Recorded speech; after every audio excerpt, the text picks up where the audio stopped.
नमस्कार, आप देख रहे हैं ओंकार आवामी। आपके साथ मैं हूं दीपक कुमार।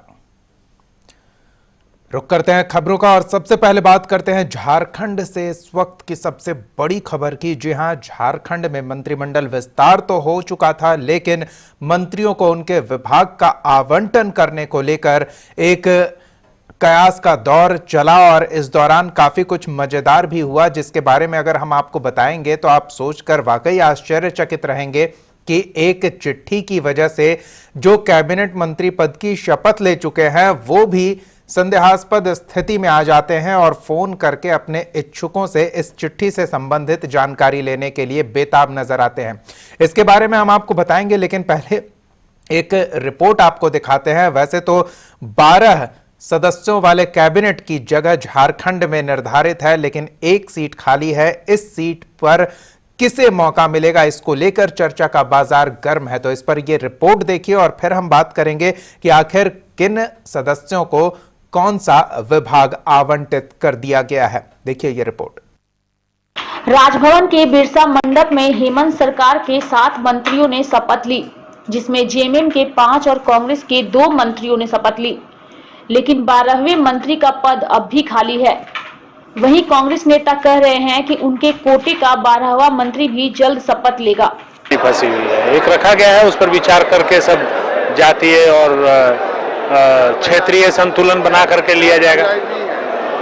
होगा किसी न किसी का एक बाद में होगा, लिया जाएगा। वहीं 12वें मंत्री को लेकर के अटकलों का दौर गर्म है। बता दें कि कांग्रेस में 4 महिला विधायक है। ऐसे में ये कयास लगाए जा रहे हैं कि किसी एक महिला को मंत्री बनाया जा सकता है। वहीं मामले को लेकर जब अंबा प्रसाद से बात करने की कोशिश की गई तो वो कुछ भी बोलने से बचती नजर आई। देखिए, एक सीट अगर खाली है तो पार्टी का अपना स्ट्रैटेजी होता है, अपना कुछ रणनीति होता है। अब कुछ तो सोचा होगा, खाली रखा होगा, कुछ ना कुछ तो है प्लान जो पार्टी के लिए अच्छा ही है, क्योंकि पार्टी अपने हित के बारे में सोच के रणनीति तय करती है। तो हम पार्टी के साथ है। अगर वो पार्टी के हिसाब से उन्हें लगता है कि वो अभी खाली रहना चाहिए या बाद में उसको किसी को भी कोई फिट कुछ भी डिसाइड करिए, तो बहुत सारे लोग मिलके ऊपर में डिसाइड करते हैं। तो सारे तजुर्बेदार लोग हैं और मैं तो अभी उनके सामने अभी फ्रेश हूँ, तो मैं उनके निर्णय को ये करूँगी। बहरहाल अब सबकी निगाहें हेमंत सरकार के 12वें मंत्री पर टिकी है। कयास लगाए जा रहे हैं कि अगला मंत्री कांग्रेस कोटे से ही होगा, लेकिन इस पर भी अभी सस्पेंस जारी है। ओंकार आवामी के लिए रांची से सहयोगी दिनेश के साथ प्रतीक सिंह की रिपोर्ट। तो फिलहाल हेमंत मंत्रिमंडल में एक महिला सदस्य को मौका दिया गया है और वो है जोबा मांझी, और जोबा मांझी को महिला बाल विकास एवं सामाजिक सुरक्षा विभाग आवंटित किया गया है। तो विभागों का आवंटन हो चुका है। हम रांची स्टूडियो का रुख करेंगे। संजय समर हमारे साथ झारखंड संपादक जुड़े हुए हैं, उनसे जानते हैं इस विभागों के आवंटन के बारे में और फिर आपको एक मजेदार रिपोर्ट दिखाएंगे कि इस विभागों के आवंटन को लेकर एक लेटर वायरल हुआ और यहां तक कि जो मंत्री हैं वो खुद वेरीफाई करते नजर आए थे। लेकिन पहले मंत्रियों के विभागों पर बात करते हैं। संजय जी, दिन भर तो काफी चर्चा चलती रही किसे कौन सा विभाग मिला है, लेकिन शाम होते होते स्थिति स्पष्ट हो गई आखिरकार। बिल्कुल सही कहा आपने दीपक कि दिन भर आंख मिचौली का है, चूहे बिल्ली का खेल का है, ये चलता रहा। लेकिन जैसे जैसे शाम ढलने को हुई, एक कंफर्म हो गया कि हाँ भाई मंत्री बन गए हैं लोग।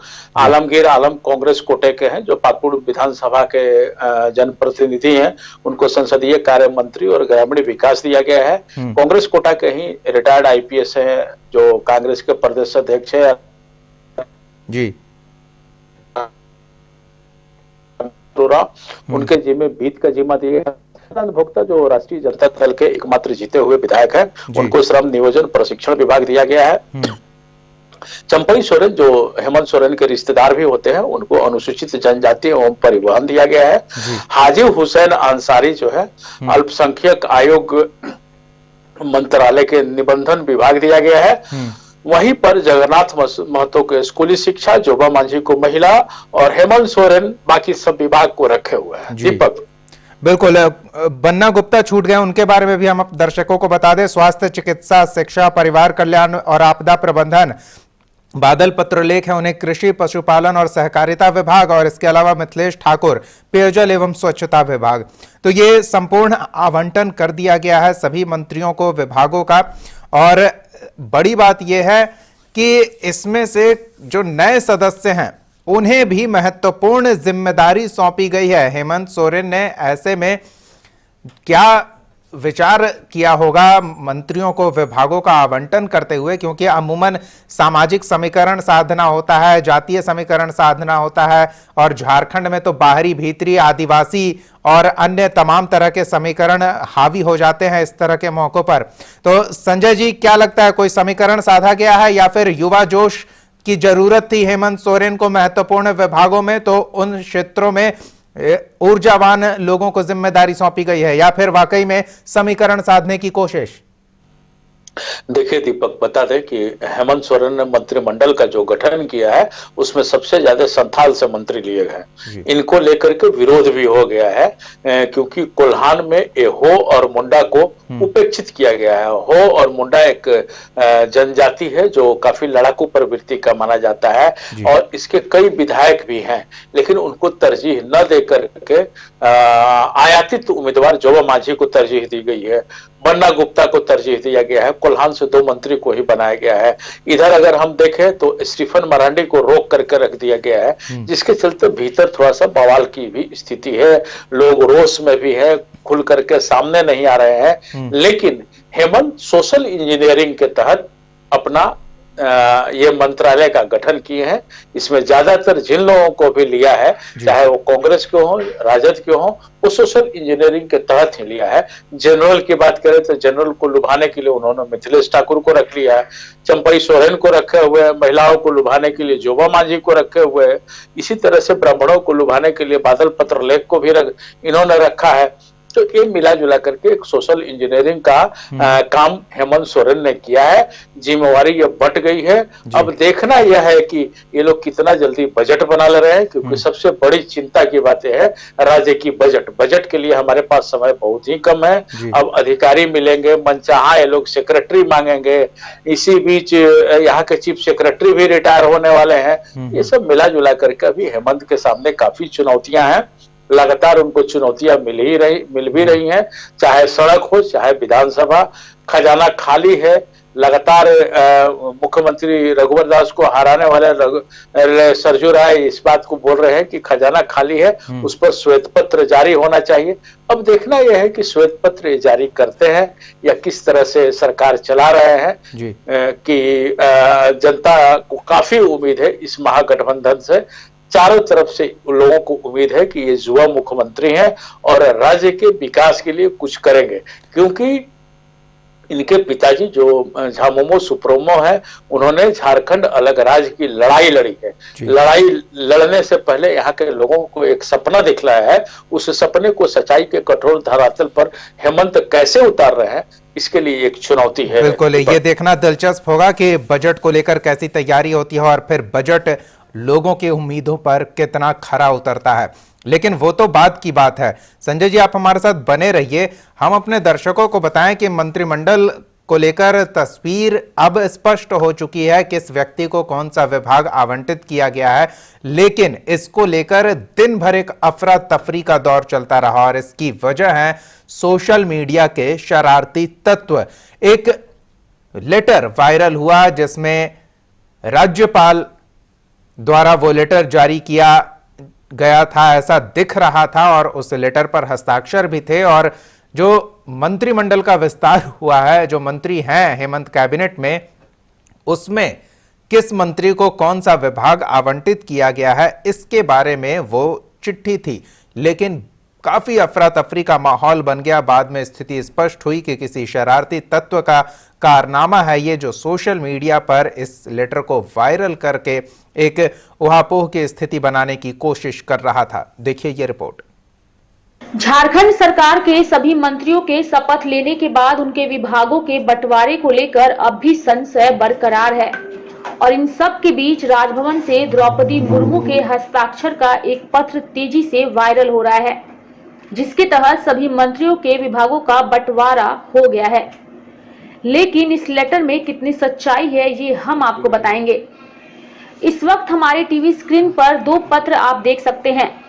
पहला पत्र है राजभवन से पारित हुआ, जिसमें विधायकों को मंत्री पद के शपथ के लिए आमंत्रित किया गया है। इस पत्र के नीचे द्रौपदी मुर्मू का साइन भी है। वहीं अगर दूसरे पत्र की बात करें तो ये पत्र तेजी से सोशल मीडिया पर वायरल हो रहा है और इसके तहत हेमंत सोरेन के मंत्रिमंडल में विभागों का बंटवारा हो गया है। लेकिन इस पत्र में राज्यपाल का जो सिग्नेचर है वो दूसरे पत्र से बिल्कुल अलग है। अब सवाल ये है कि आखिर ये पत्र किसने वायरल किया है और कितनी सच्चाई है इस पत्र में। वहीं हेमंत सोरेन ने साफ तौर पर कहा है कि जल्द होगा विभागों का बंटवारा, प्रतीक्षा करें। बहरहाल फ्रॉड का मामला आए दिन हमें देखने को मिलता है, लेकिन राज्यपाल के फर्जी सिग्नेचर का मामला पहली बार देखने को मिला है। अब यह देखना दिलचस्प होगा कि आखिर इस फर्जी पत्र में कितनी सच्चाई है। ओंकार आवामी के लिए डेस्क की रिपोर्ट।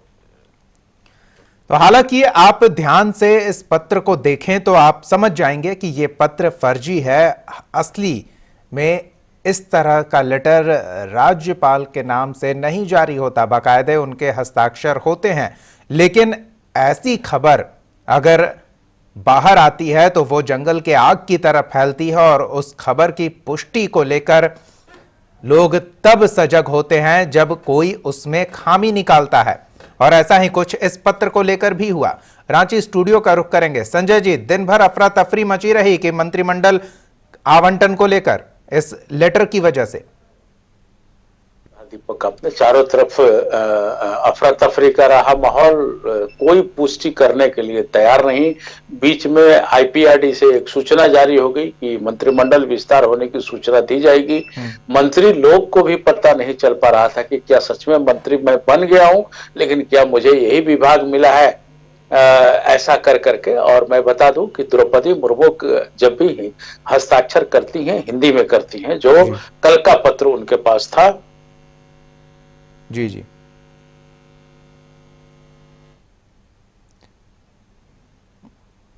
बिल्कुल बिल्कुल।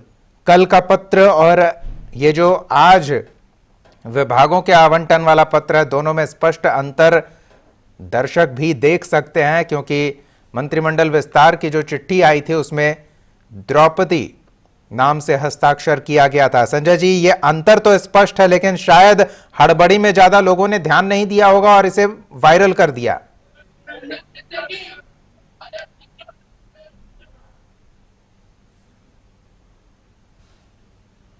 चलिए, संभवतः आवाज नहीं पहुंच रही है। हम अगली खबर का रुख करेंगे और फिर रांची स्टूडियो चलेंगे और मुद्दों पर बातचीत के लिए।